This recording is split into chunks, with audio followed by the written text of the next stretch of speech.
Okay. So now let's try to understand about NRV or net realizable value. What is an NRV? So basically the NRV is the amount of cash a company expects to collect from its receivables.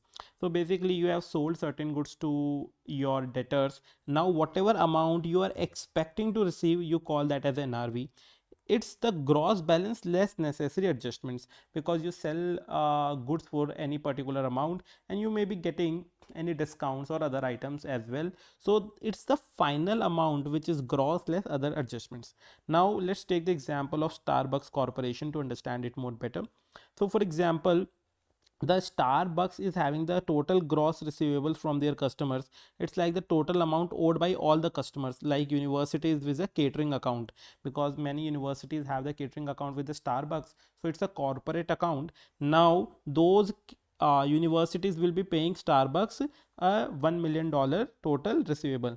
But after that, what happens? There are chances of some uncollectibles as well. So estimation of receivables that will likely never be collected. So the Starbucks estimates overall 30,000 worth of money won't be received from the university, so that become the bad debts. So effectively this money won't be received by them. Now even after that, they estimate that the product customer will return for a refund or credit. So overall they think that for $5,000 some universities won't like the coffee and they will be refunding entire the items which are made uh, which are required for making the coffee. So they think that there will be some sales return and allowances for $5,000 as well.